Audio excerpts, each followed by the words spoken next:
Bueno, les presento, él se llama Reginald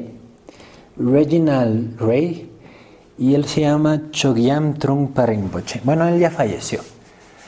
Él todavía vive, él tiene como unos 75 años. Entonces, no, él, él era maestro de él. ¿Okay? Entonces, ahorita me voy a enfocar más en Chogyam Trungpa Rinpoche. Él nació en el Tíbet en 1939. Y en el Tíbet está esta, pues no sé si llamarle tradición, es como una tradición de que un lama muere, digamos que Dios no lo quiera, que el Dalai Lama muere. Y entonces los lamas escogen su próxima reencarnación, se dice. Es como una creencia, puede ser cierto o puede ser no cierto. ¿Okay? Y entonces a esos nuevos niños que nacieron, que se supone que son la reencarnación del lama que murió, se les llama tulku. Tulku. Y entonces tienen todo un sistema en el Tíbet para identificar tulkus, o estos seres, estos lamas reencarnados. Y entonces, cuando tenía 1 año y 7 meses, descifraron que era un tulku, Chogyam. Y entonces allá los tulkus les dan como la mejor educación como monástica. Entonces desde chiquitos los separan de sus papás y es como un entrenamiento así intenso para que se conviertan en un lama, un maestro, pues. Entonces al 1 año y 7 meses lo descubrieron.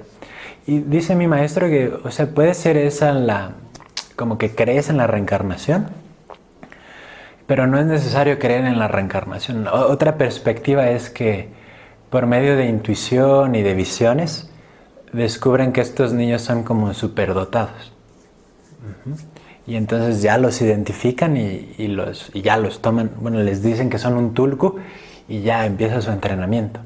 Entonces, pues si no crees en la reencarnación, solo quédate con la idea de que como que de cierta manera logran identificar que son niños dotados para la espiritualidad y es así como los escogen. Entonces, pues recibió un entrenamiento intenso, así como por, no sé, unos 19 años de su vida. Y luego ya vino la ocupación de China. Y entonces su maestro le dijo que las enseñanzas no iban a poder sobrevivir si se quedaban en el Tíbet. Entonces le dijo que pues fuera a la India y que compartiera esas enseñanzas al occidente, pues, o a más gente. Y entonces su primer libro es como la travesía de todo el viaje que tuvo que hacer del Tíbet a la India. Entonces fue un viaje de meses y él era un chavo como de 19 años. Entonces, y digo, a esa edad ya enseñaba y ya compartía, ya daba clases, ¿no? Y muchos de los que salieron en el grupo, pues ya no llegaron a la India, ¿no? Porque venían los chinos también persiguiéndolos y disparándoles y o sea, el camino estrecho y subir piedras o sea, fue toda una travesía. Y eventualmente llegaron a la India. Creo que, no sé, salieron, no tengo el número, pero pongan que 200 y llegaron a la India 30. O sea, muchísimos se murieron en el camino. Y entonces ya en la India tomó clases de inglés y se ganó una beca para estudiar en Inglaterra, no recuerdo creo que Oxford está en Inglaterra. Bueno, una universidad prestigiosa en Inglaterra. Y entonces se fue a Inglaterra y allá en Inglaterra se fue con otro lama, con otro monje, por así decirlo. Los dos se fueron a Inglaterra. Y en Inglaterra pusieron como una especie de monasterio. Y entonces empezaron a compartir las enseñanzas, por así decirlo. Pero Chogyam Trungpa tenía la idea. En el Tíbet también dicen que tienen mucho esta idea de que tienen como las enseñanzas más preciadas y hay muchos celos, como que cuidan mucho esas enseñanzas. Y ven a los occidentales como que no merecemos estas enseñanzas porque somos muy materialistas. Y entonces como que en cierta medida no querían compartir como sus tesoros más preciados, ¿no? Estas enseñanzas. Pero él, Chogyam Trungpa, vio que no era tan cierto, o sea que los occidentales por lo mismo, ¿no? De que tenemos trabajos y una vida y relaciones, por eso mismo podemos hacer ese viaje espiritual completo, porque tenemos muchas experiencias en nuestro día a día y porque nuestra vida puede ser muy rica por esas experiencias. Entonces, él vio eso en los occidentales y decidió compartir todo lo que sabía. Los 6 yanas que les compartí hace ratito, todas las enseñanzas, hasta las más secretas, las estaba compartiendo. Y entonces el lama con el que había ido y otro grupo de lamas ahí en Inglaterra, pues se pusieron súper celosos. Y entonces como que se pusieron en contra de Chogyam Trungpa.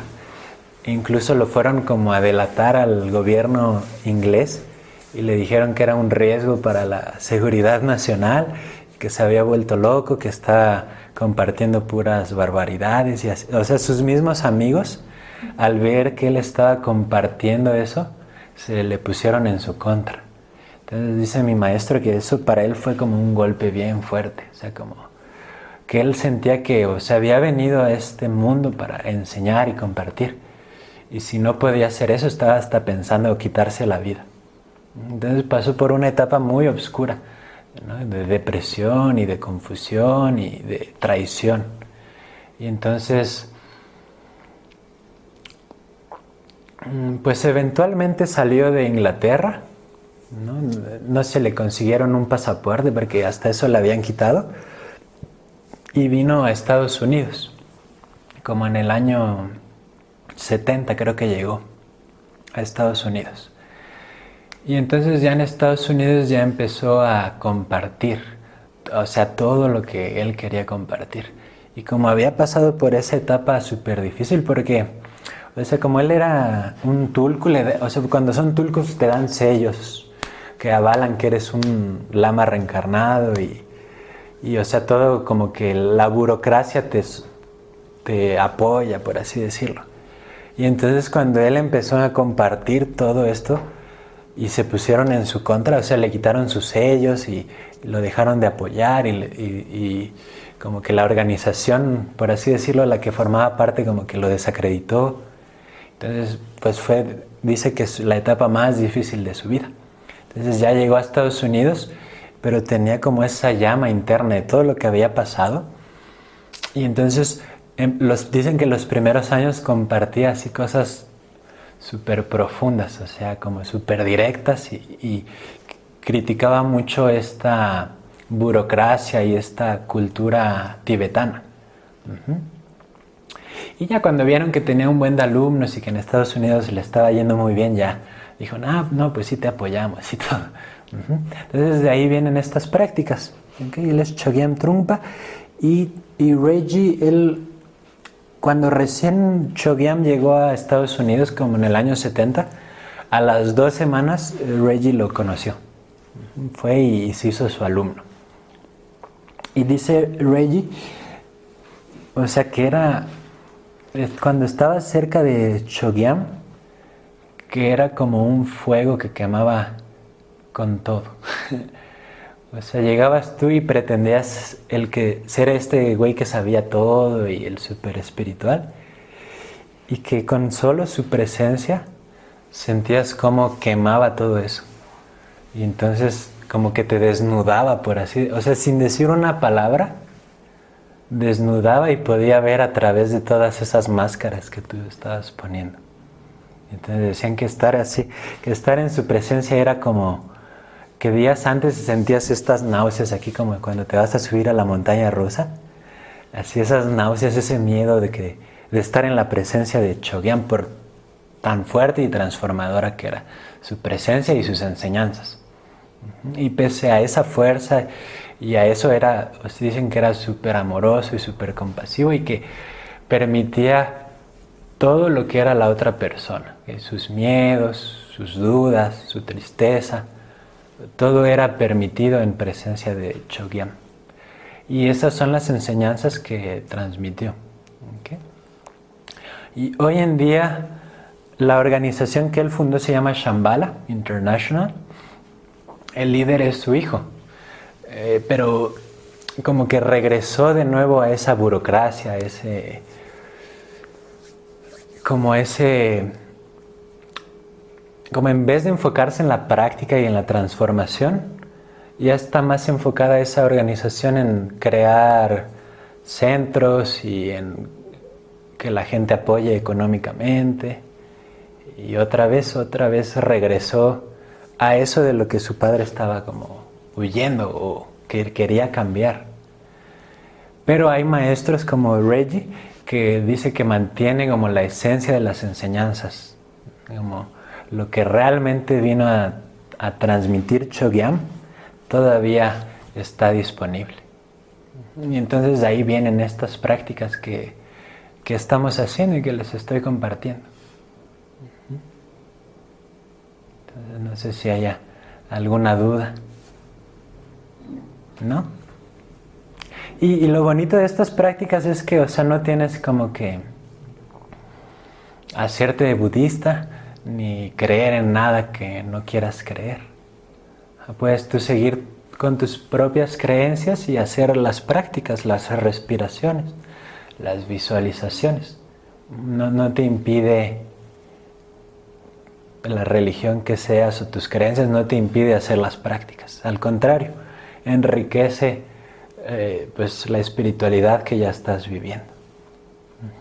Entonces, bueno, les quería contar un poquito de ellos. Y no solo son ellos, también les digo, este linaje viene desde tiempos del Buda.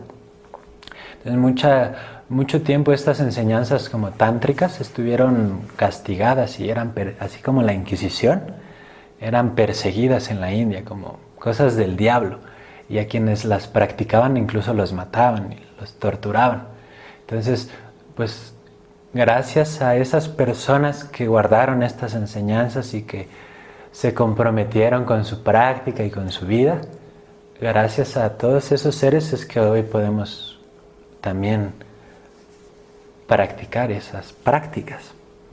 Entonces, cuando me refiero al linaje, me refiero a ellos y a todos esos seres que a veces hasta daban su vida por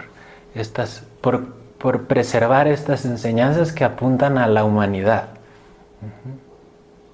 No es budismo, dice mi maestro, es como la esencia de ser humanos. Entonces, cuando me refiero al linaje, hablo de todos esos seres que están aquí presentes, como apoyándonos y sosteniendo este espacio.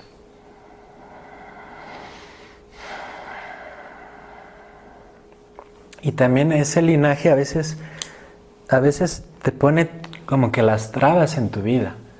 Y las situaciones difíciles son esos, digamos, esa misma energía, esos mismos seres. Todo lo que esté sucediendo en tu vida es como un llamado a despertar. Entonces, cualquier situación. Por ejemplo, en mi caso les compartía las 2 depresiones, la fatiga crónica, todo eso, digamos que de alguna manera me lo puso el linaje para que yo pudiera también encontrar estas prácticas y que las pudiera compartir con ustedes. Y así, igual para ustedes, lo que sea que los trajo aquí, el linaje fue quien los trajo aquí. Y quien les puso esas trabas y quien les fue marcando el camino. Entonces, pues puedes honrar tú al linaje, y la manera de honrarlo y de mostrarle tu respeto a esos seres que tal pues no conocemos, ¿no? Es practicando, manteniendo tu práctica. Puede ser esto, puede ser alguna otra práctica espiritual. Pero de esa manera es como uno honra todo el esfuerzo y todo el trabajo y la dedicación que otros seres han puesto en estas prácticas.